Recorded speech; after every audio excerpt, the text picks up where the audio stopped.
Tennis is faster and faster. Take the serve for example. The average first serve speed on tour was 104 miles per hour 20 years ago. Now it's over 118. Of course, players' equipment evolved at the same time. We measure this evolution by analyzing the racket of pro player in activity, generation by generation. And the results are really significant. First, racket weight is going down, and next-gen players use frames that are on average 18 grams lighter than older players. Then, the swing weight is also lower and lower. The difference is over 20 points between those two generations.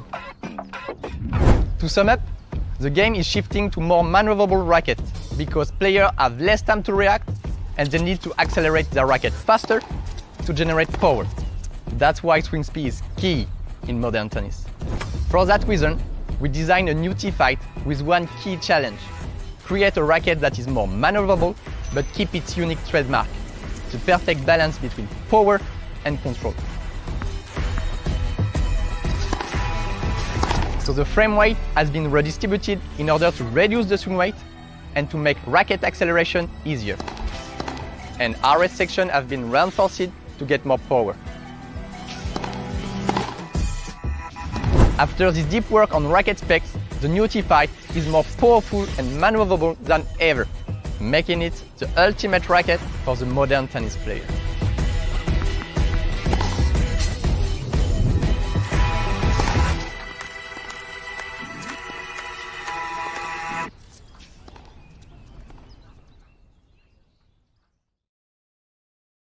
Bonjour Patrice, comment vas-tu? Bonjour Jean-Sébastien, écoute, je vais très bien, merci de m'accueillir. On est toujours content de venir parler des produits qui viennent de sortir. Ouais, effectivement, c'est vrai qu'on s'est croisés à de nombreuses reprises en fonction des sorties et de l'actualité de Technifibre. Et c'est toujours un plaisir de discuter avec ceux qui conçoivent les produits en direct. Oui, écoute, c'est top. Et nous, on est toujours contents d'en parler, d'expliquer ce qu'il y a derrière la raquette qui vient de sortir. C'est toujours une histoire. Ouais, alors effectivement, cette T-Fight, la T-Fight, c'est quand même la série la plus, on va dire, iconique chez Technifibre finalement maintenant. Carrément, ouais, elle est iconique pour Technifibre. Chez nous, en tout cas, ce qu'on dit, c'est la gamme flagship, puisque c'est la gamme qui a le plus de visibilité. C'est la gamme qui est le plus jouée par les top players du team Technifibre, par le team en général, le plus des coachs Technifibre. C'est celle qu'on vend le plus dans le monde entier. Donc forcément, c'est celle qui a le plus d'impact quand on lance un nouveau produit. Alors c'est vrai que la T-Flash avait laissé de la place à la TFX1, mais la T-Fight, elle reste indéboulonnable finalement. Hein. Ah oui, le nom est super connu, le nom il colle bien à la performance au marché du tennis, donc ça pour le coup, pour l'instant, pas de raison de le changer. Et justement, le but aussi pour nous, c'est étant une marque assez jeune dans l'univers des raquettes, on veut installer cette franchise et elle est en train de passer des caps depuis 5 ans, donc on veut vraiment la marteler. Ouais, c'est clair.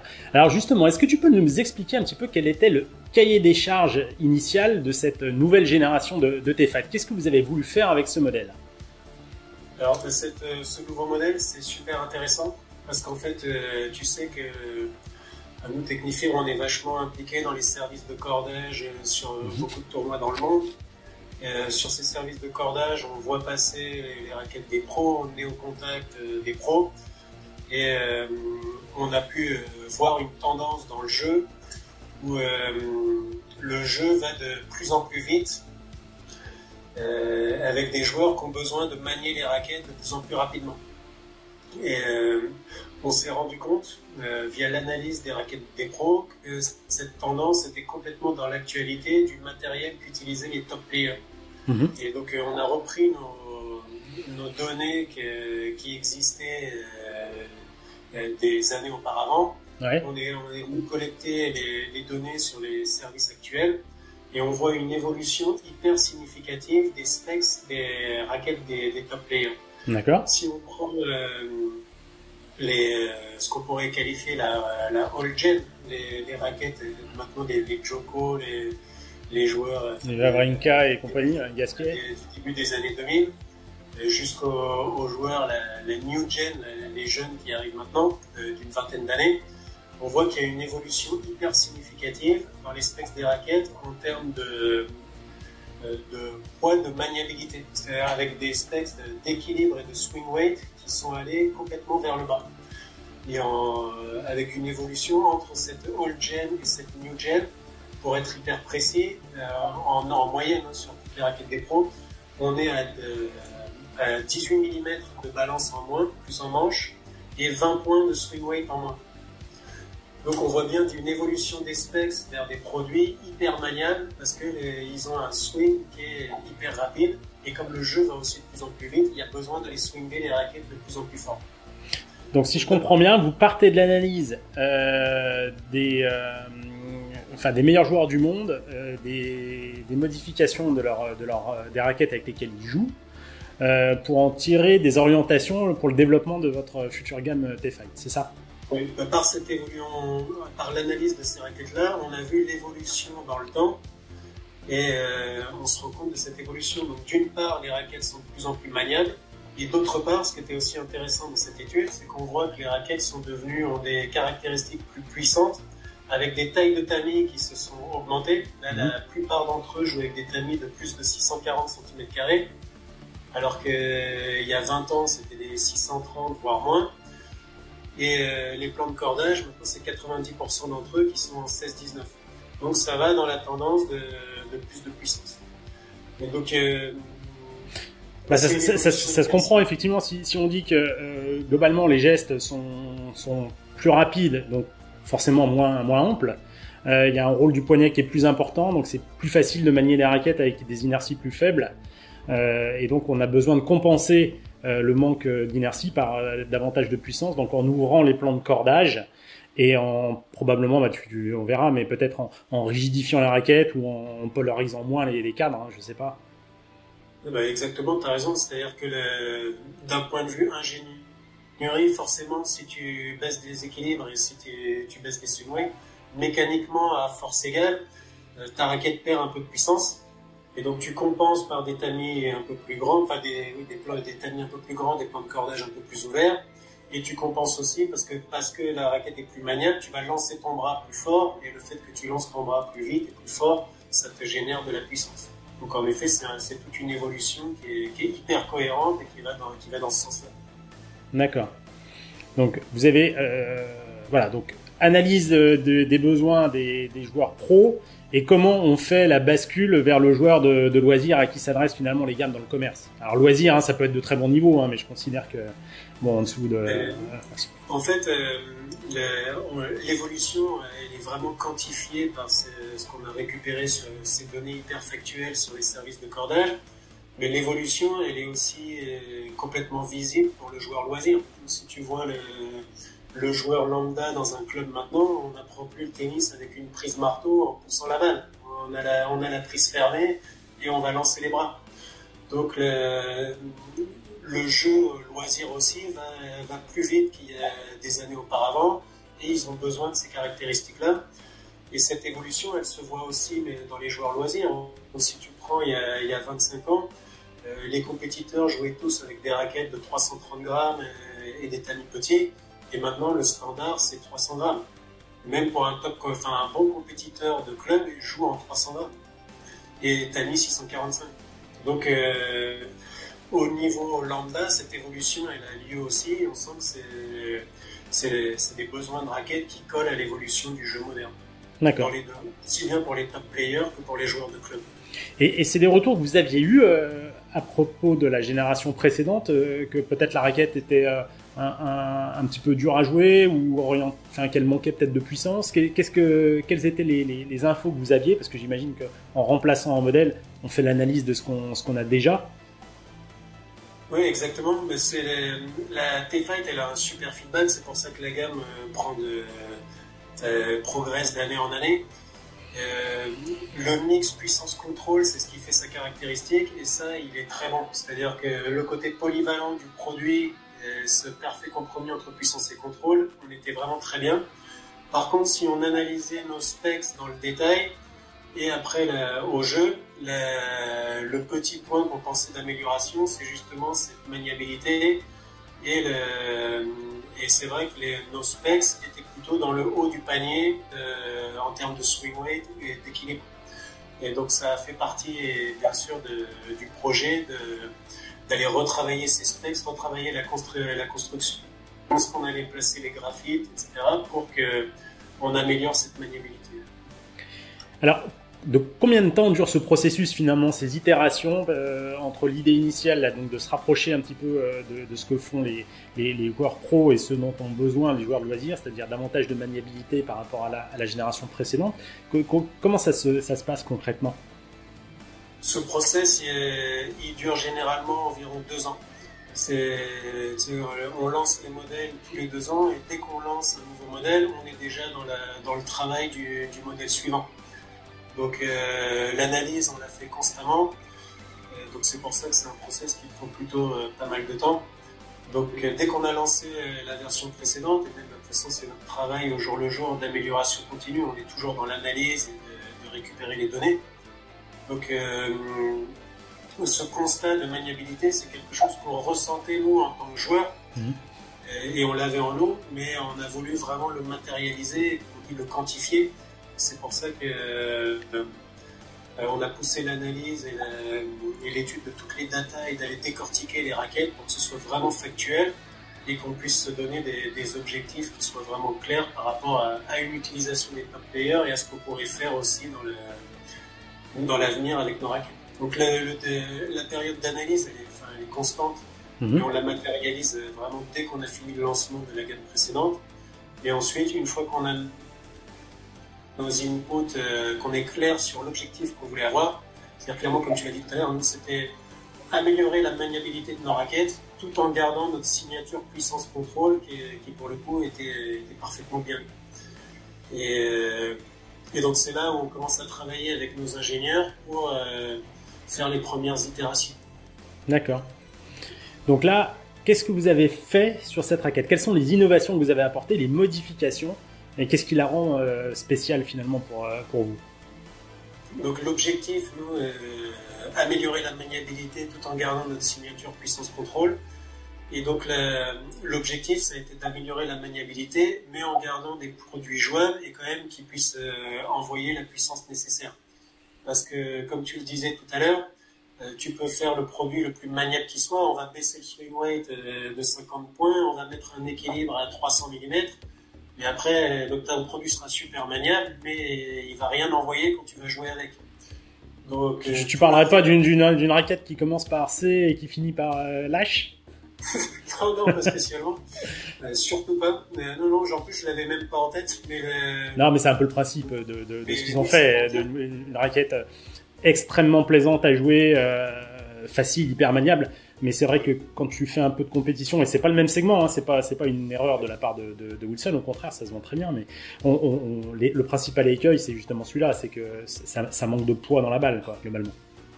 Oui, complètement. Donc c'est pour ça que nous, le constat de maniabilité du jeu qui va vite avoir une raquette qui colle, forcément on s'est dit on va travailler ce produit. On est parti sur des pistes un peu extrêmes pour voir ce que ça donnait. Et pour petit à petit, au fur et à mesure du développement, trouver le compromis. C'était quoi le point le plus extrême que vous ayez testé? Justement, c'était quelque chose à 300 mm? Non, peut-être pas, si. Non, on n'a pas baissé aussi loin. Par exemple, sur un poids de 300 grammes, au début, on a tenté des balances à 310, voir ce que ça allait donner. Un peu moins de 310, 305. Mais non, enfin, quand je dis extrême, on n'est quand même pas. Oui, non, mais bon. On n'est pas complètement fou. Il y a la physique à un moment qui est là. D'accord, ok. Et voilà, donc on a fait pas mal d'itérations là-dessus, et c'est quand même un vrai travail d'ingénierie d'aller choisir les bons graphites, de mettre le graphite au bon endroit, de couper les bons angles pour que ce soit efficace. Mais globalement, on a donc les specs, on avait des T-Fight qui étaient. Et ce qui est hyper intéressant d'un point de vue, ça peut intéresser tout le monde, c'est que à un équilibre égal, tu prends un équilibre neutre de 320 mm, tu peux mettre soit le poids aux extrémités. Donc raquette polarisée. Voilà, tu auras un swing weight qui sera très haut, donc une raquette qui va t'amener beaucoup de puissance mais qui sera dure à manier. Ou alors avec même équilibre, tu mets ce poids au centre de la raquette. Donc là, tu libères la tête de raquette pour plus de maniabilité. Et nous, c'est ce compromis qu'on est allé chercher en mettant moins de poids aux extrémités et plus de poids dans le cœur de la raquette. D'accord. Et donc on a des évolutions significatives de specs. Tous nos produits ont un peu baissé en termes d'équilibre et de swing weight. L'écart, il est super significatif sur notre produit 305. On avait une 305 historique qui était avec un équilibre de 325 mm, qui était assez spécial pour un produit 305, un petit contrôle dans cette gamme T-Fight. Et t'as Babola qui vient de faire ça avec la Pure Drive 98. Mais donc bon, chacun fait ses ouais, bien sûr, mais t'as raison, ça restait un peu atypique par rapport au marché, quoi. Parce que nous, la 305, c'est le produit qui est en 18-19, c'est 4630. Donc c'est le produit qui est dans la gamme T-Fight, qui est polyvalente, c'est le produit qui a un petit P-Control. Et donc on avait un équilibre un peu plus haut en se disant on va quand même amener un peu de puissance. Et donc en fait là on a vraiment shifté, comme c'est le produit top compétiteur et plutôt pour les joueurs là pour le coup qui ont du physique et qui vont envoyer les bras. Là on a shifté et on a baissé l'équilibre de 10 mm, on est passé à 315 et on a baissé le swing weight aussi de 10 points. Ce qui en fait maintenant un produit qui est super agréable à jouer parce qu'il devient super maniable et on n'a pas perdu en puissance. Donc voilà, première étape, on a travaillé toutes ces specs et comme tu disais, si on baisse tout, on perd en puissance. Donc on a aussi retravaillé la section de la raquette, l'ergonomie du cadre. Donc nous, tu sais, on appelle la section RS. Oui. RS qui veut dire round and square, rond et carré, pour le mix entre les deux types d'ergonomie et avoir la polyvalence. Et donc on est venu un peu augmenter notre périmètre de section de 4%. Donc c'est très léger, mais ça fait quand même la différence. Et une section un peu plus épaisse, c'est ce qui va t'amener un peu plus de puissance. Donc plus de maniabilité dans les specs par les specs et travail de section pour maintenir un bon niveau de puissance. Et en termes de rigidité mesurée, ça a augmenté de combien de points? Non, alors en termes de RA, on est resté assez square. On est dans les mêmes ordres de grandeur que la gamme précédente. Selon les modèles, on est entre 62 et 66. On a toujours quand même ce bon feeling un peu typique de la T-Fight. On sent quand même que la raquette, elle a une légère déformation pour qu'on profite un peu du côté touché, parce que c'est ce qu'on cherche aussi sur ce genre de raquette. Oui, bah complètement. Et c'est comme tu dis, pour un produit qui est flagship chez nous, qui est un peu iconique, le produit qui est le plus joué par les joueurs, tu peux pas, si tu modifies la signature, là tu perds tout le monde. Donc l'enjeu c'était justement d'améliorer cette maniabilité tout en gardant la signature particulière de la T-Fight. Et c'est là où on est super satisfait du résultat. Alors, je crois avoir vu que la 295 avait disparu de la gamme, c'est ça? Vous avez fait un choix un peu différent? Eh ben complètement. En fait, oui, la 295 disparaît de la gamme, mais elle est remplacée par une 300 grammes en tamis 645 et plan de cordage 16-19. Donc le produit, entre guillemets, a shifté, a évolué. D'accord. Et c'est le produit phare de ce nouveau lancement. Clairement, nous, c'est là où on veut attaquer, parce que comme on l'a bien marqué dans l'évolution des raquettes, maintenant, le standard aussi bien pour les top compétiteurs et aussi vrai pour les bons joueurs de club, c'est 300 grammes tamis 645. Donc on en a fait, on a bien repositionné le produit pour en faire un produit phare qui s'adresse vraiment à une population hyper large. Alors, justement, sur l'ancienne génération, cette 295, quand on la jouait, elle était un petit peu atypique dans le sens où on retrouvait pas tout à fait le même feeling quand même que sur les modèles un petit peu plus lourds. On sentait la raquette quand même nettement plus raide. Est-ce que vous avez modifié ça? Comment vous avez travaillé? Ah bah clairement, on l'a vraiment repositionné top performance, et toute la gamme est bien repositionnée top performance, même si on s'adresse à des populations qui sont différentes selon les poids. Mais ce modèle-là, oui, donc il passe en tamis, on garde tamis 645, on a un petit peu changé, pour aller vraiment dans le détail, on a un petit peu changé la forme du yoke, le yoke un petit peu plus allongé par rapport à la version précédente. Et ça fait la différence à l'impact. On a vraiment un feeling de raquette top performance. Et qui est, pour le coup, il n'y a pas d'écart. Maintenant, dans la gamme, on a les produits en 630 cm² qui s'appellent les S, donc 315S, 305S, 300S. Donc il y a plus deux plans de cordage comme avant sur les poids supérieurs, c'est ça? Non, mais ça fait quelques générations. Ouais, c'est vrai, effectivement. Il n'y en avait plus. Ouais, ou c'est peut-être sur la TF40, pardon. Oui, c'est la TF40 qui a des comptes de cordage différents. Mais donc 315S, 305S, 300S et 300. Puis après une gamme un peu en dessous, c'est ça? Enfin, la gamme après dans la continuité, c'est-à-dire les S sont les 1630 avec 315 et 300 avec des plans de cordage 16-19, la 305S avec le plan de cordage 18-19, un petit peu plus contrôle que les autres modèles. Ensuite, on a le modèle 300 et les modèles en dessous, 285, 270, 255, avec l'Etami 645, des raquettes super maniables, et la petite modification du moule et de l'ergonomie pour leur amener quand même la puissance avec les points un petit peu plus légers. S, c'est pourquoi? C'est pour small? Enfin, non, c'est surtout pas pour small. Non, mais small en taille de tamis. Oui, mais c'est en fait, comme small, ça a une petite connotation un peu négative. Ah, ok, d'accord. En marketing, tu vois, on se triture la tête, on se disait c'est plutôt pour sharp. Sharp, ça fait aiguisé, plus... Ah, ok, d'accord, ok. Non, mais c'est marrant parce que effectivement... C'est plutôt pour small, ça symbolise les 630 cm². Ça marche. Mais on dit plutôt sharp ou stable. Me vient une question justement parce qu'on est en train de parler de ces tailles de tamis. Avez-vous essayé du 640? On n'a pas essayé le 640 pur. Parce qu'en fait, on veut marquer l'écart entre les S et les autres, donc 630, 645, et on voulait rester dans les codes du marché, entre guillemets, pour justement être, ne pas créer des interrogations. Des confusions, ouais. D'accord. Ça marche. Alors, ce qui est aussi spécifique à cette gamme depuis quelques années, hein, c'est ce design, ce look assez français, il faut le dire, on assume de concevoir les raquettes en France et c'est plutôt chouette avec des couleurs à dominante blanche très classe et puis le bleu et le rouge également. Comment ça marche le processus de design sur une raquette comme la T-Fight? Alors c'est tout un process interne, c'est que le design toujours ça crée énormément de débats toujours chez nous, je pense que chez tout le monde pareil. Et surtout pour la T-Fight qui est la gamme flagship et qui va incarner la marque.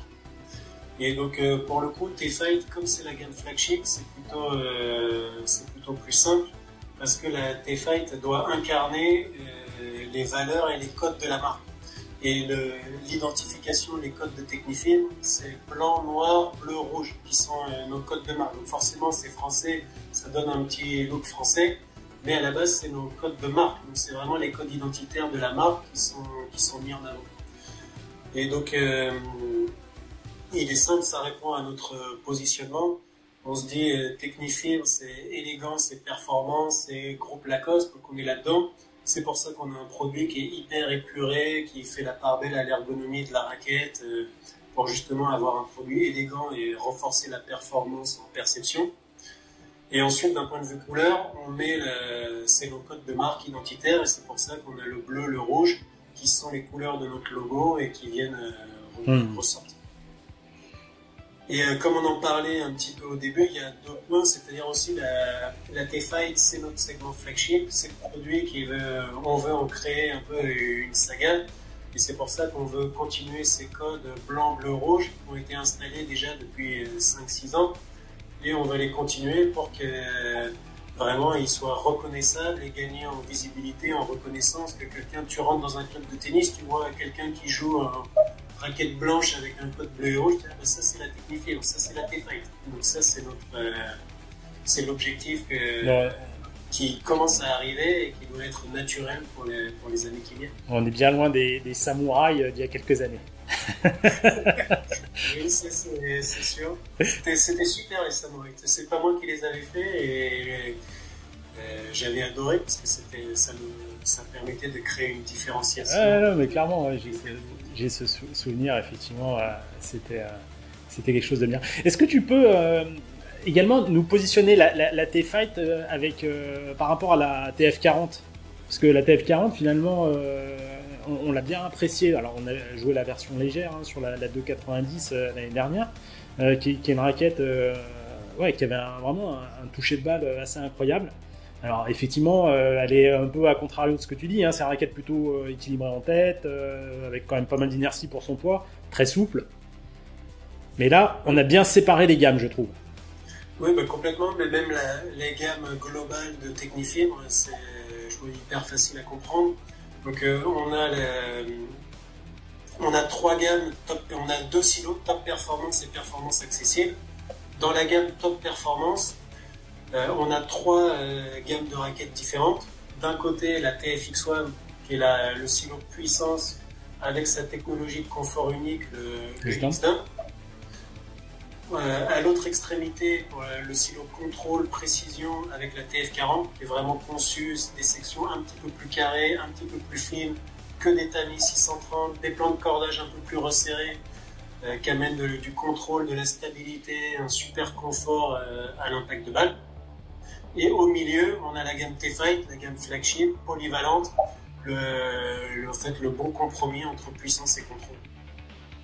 Donc on a ces 3 silos-là, et les 3 avec un bénéfice qui est hyper clair. Ouais, ok. Non, mais c'est vrai que c'était une belle découverte sur la TF40 en termes de sensations. Après, c'est pas évident à jouer, mais ça a le mérite d'exister. Et en fait, on se rend compte sur le marché actuel, les silos typés contrôle, c'est ceux qui n'ont pas trop le vent en poupe, c'est pas les meilleures ventes du marché. Et pourtant, ils s'adressent finalement à pas mal de joueurs. Parce que beaucoup de joueurs ont beaucoup de puissance naturelle, ont envie d'envoyer les bras. Et si tu leur mets en main des produits qui sont un peu trop puissants, ils vont s'amuser, mais ils vont tout mettre dans les bâches. Et avec un produit comme la TF40, ces produits un peu plus contrôle, ça permet de canaliser ton énergie et de maintenir la balle dans le pot. Et donc, finalement, quand on fait des tests, c'est un produit qui ressort toujours très très bien. Ouais. Et alors les fers de lance comme Daniel, comme maintenant j'ai vu on a vu il y a quelque temps que Bublik également est passé sur les T-Fight. Comment ils ont adhéré au nouveau design? Globalement, ils ont adoré le design. Ils aiment bien les raquettes qui sont un peu épurées, qui fassent technique. Donc l'adhésion, elle a été nickel. Et ensuite, sur les codes blanc, bleu, rouge, ils savent que c'est les codes Technifibre, donc pour eux, il n'y avait pas trop de surprise. Ils ne s'attendaient pas à en voir une orange fluo. Donc ça, on était bien partis là-dessus. Mais oui, ils ont vachement adhéré. Et tu vois, c'est marrant, les top players, tu vois, dans notre team, quand on relie la raquette aux top players, nous, quand on conçoit les raquettes, ce qui est vachement intéressant, c'est que tu vois, on a Daniel qui est plutôt le joueur de fond de court, le contreur. On a Iga qui va être la super puncher, beaucoup de spin, qui envoie ses bras du fond du court. Bublik qui va faire un peu de service volé. Grigsport qui est vraiment l'attaquant de fond de court. Donc tu as des joueurs qui ont tous des jeux qui sont complètement différents et tous ils jouent avec la T-Fight. Et ça symbolise bien pour nous en conception le côté polyvalent du produit où tu te dis que avec des jeux complètement différents, tu t'adresses à la même personne. Et il y a une clause dans le contrat de Bublik sur le nombre de raquettes cassées ou pas? Non, mais je sais de temps en temps il est rappelé à l'ordre. Et on peut pas lutter contre le naturel. Non, mais effectivement. Puis bon, c'est vrai que côté caractère, même avec Corentin, vous avez de quoi faire chez Technifibre, c'est clair. Mais qui sont hyper sympas. Les deux sont vraiment top. Ouais, ils sont très différents en dehors du terrain que sur le terrain. Bon, voilà, parenthèse fermée. Il me reste une dernière petite question et puis je vais pas te retenir plus longtemps. Tu peux nous préciser quel a été l'usage du Technilab dans le développement de la raquette, parce que c'est systématiquement un outil que vous utilisez et moi à titre perso je trouve ça incroyable. Donc j'imagine que vous testez les protos avec ça. J'aurais même dû commencer par ça parce que en termes de conception produit, chez nous c'est très clair, tout part du Technilab. Donc, le Technilab, c'est simple, on le résume même en 3 mots, c'est identifier, quantifier, résoudre. Et c'est exactement l'approche qu'on a eue avec les T-Fight, et c'est l'approche qu'on a pour tous nos produits, toutes les raquettes, tous les cordages, le textile, tout. On identifie une problématique. Que, tu vois, nous en tant que joueurs, on ressent les choses, on se pose des questions, on a les feedbacks, donc on identifie quelque chose. De l'identification et des perceptions, on les transforme en factures, en faits, en données factuelles, en quantifiant tout ça. Et c'est ce qu'on a fait dans l'analyse des raquettes sur les services de cordage. Et ensuite, on travaille des technologies, des conceptions pour aller résoudre cette problématique. Donc le développement T-Fight, il a suivi exactement ça. Le lancement panel qu'on est en train de faire, il suit exactement la logique avec une technologie hyper intéressante qui suit. C'est carrément notre logique tout le temps et c'est ça qui fait qu'on a des produits qui sont toujours hyper pertinents. Est-ce que tu as quelques chiffres justement de mesure entre les deux dernières générations de T-Fight? Je sais pas, sur peut-être de la prise d'effet, puisqu'on a une tête de raquette qui doit aller un peu plus vite. Ouais, donc nous on essaye de pas trop rentrer là-dedans dans la comparaison en donnant des chiffres sur la nouvelle amène tant de puissance en plus. Ce qu'on c'est vraiment au jeu qu'on vient ressentir la différence. Et en tous les cas, on veut axer vraiment notre discours sur ce qui est hyper factuel. C'est toutes les données de maniabilité qu'on a bougées. Et ça, entre l'ancienne version et les nouvelles, tu peux voir les 5 mm, 10 mm d'équilibre en moins, les swing weight plus bas de 10 points, de 5 points, etc. qui font que là, on a un écart qui se matérialise fortement. Ok, ça marche. Bah écoute, merci comme d'habitude pour ces réponses d'experts sympathiques, pertinentes. C'est toujours un vrai plaisir de discuter produit. On sent que tu es vraiment animé par cette volonté de toujours progresser. Et donc là, j'imagine que tu as déjà attaqué la prochaine génération de T-Fight, c'est ça? Oui, là, on est en train de finaliser les produits qui sortent en 2026, sur les derniers détails de finalisation. Et on est en train de commencer la réflexion pour la gamme T-Fight. C'est pour ça qu'on est à l'écoute de toutes les reviews, des testings qui sont faits. Pour l'instant, ce qui est top, c'est que c'est super positif. Ça, on est vachement content. Mais on est déjà à réfléchir et à se projeter sur l'évolution et ce qu'on fera de mieux encore pour la gamme dans 2 ans. Ça marche. Bah écoute, c'est parfait. Je te remercie pour ton temps et puis on se retrouve à bientôt chez vous. Ce sera encore plus agréable. Merci beaucoup à toi. N'hésite pas quand tu veux. Merci bien. Bonne fin de journée. À bientôt. Au revoir. Allez. Tennis Addict, le magazine numéro 1 du matériel de tennis.